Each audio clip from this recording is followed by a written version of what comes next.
اعوذ باللہ من الشیطان الرجیم بسم اللہ الرحمن الرحیم وبہ نستعین وہو خیر ناصر ومعین۔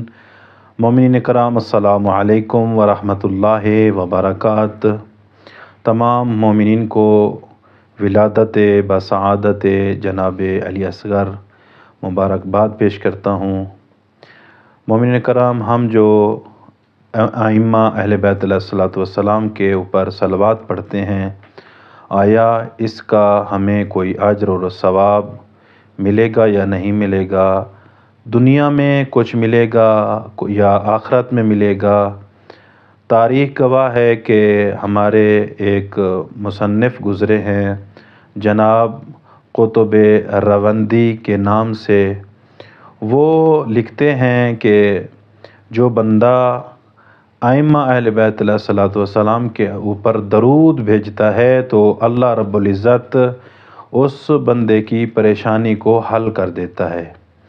جس طرح جناب قطب راوندی ایک واقعہ نقل کرتے ہیں کہ ایک بندہ امام محمد تقی علیہ السلام کے پاس آتا ہے اور آ کر عرض کرتا ہے، یا ابن رسول اللہ، میرا والد اس دنیا سے چلا گیا ہے، لیکن کافی سارا اس کا مال اور متاع تھا، لیکن ہمیں پتہ نہیں ہے وہ کہاں رکھ کے چلا گیا ہے۔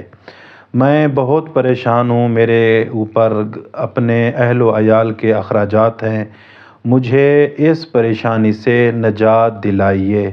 تو امام محمد تقی علیہ السلام نے فرمایا کہ جب آپ نماز عشاء پڑھ لو، نماز عشاء کے بعد آپ محمد و آل محمد کے اوپر درود بھیجیے گا، جتنا ہو سکتا ہے آپ درود بھیجیے گا۔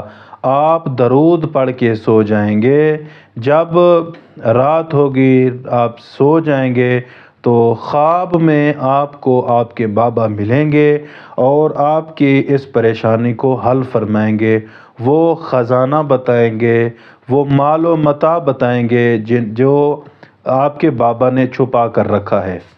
یہ شخص جاتا ہے، گھر جا کر عشاء کی نماز پڑھتا ہے، سو جاتا ہے، یعنی عشاء کی نماز کے بعد درود محمد و آل محمد کے اوپر پڑھ کے پھر یہ سو جاتا ہے۔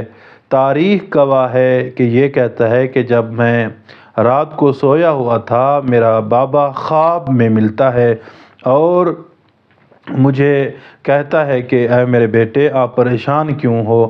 تو یہ شخص کہتا ہے کہ بابا، وجہ یہ ہے کہ آپ پتہ نہیں مال جو آپ کے پاس تھا، دولت تھی، کہاں چھپا کر رکھ کے گئے ہو۔ میرے اوپر تو اپنے اہل و عیال کے اخراجات بہت ہیں، میں بہت پریشان ہوں، مجھے بتائیے کہ وہ خزانہ یا مال اور دولت کہاں چھپا کر گئے ہو۔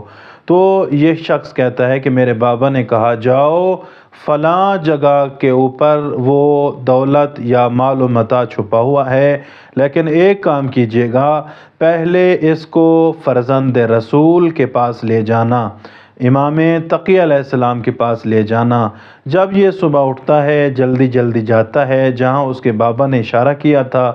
جب وہاں پہنچتا ہے، دیکھتا ہے مال و متاع موجود ہوتا ہے، لے کر امام تقی علیہ السلام کی بارگاہ میں لے جاتا ہے اور دست دعا بلند کرتا ہے کہ تمام تعریفیں اس خالق کے لیے جس اللہ نے تمام مخلوقات کی مشکلات کو حل کرنے کے لیے اپنے برگزیدہ بندوں کا انتخاب کیا۔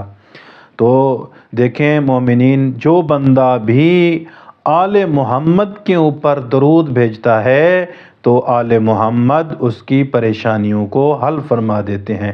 تو دعا ہے خالق کائنات سے کہ رب کائنات ہم تمام صاحبان کو آل محمد کے اوپر درود پڑھنے کی توفیق عطا فرمائے۔ والسلام علیکم ورحمۃ اللہ وبرکاتہ۔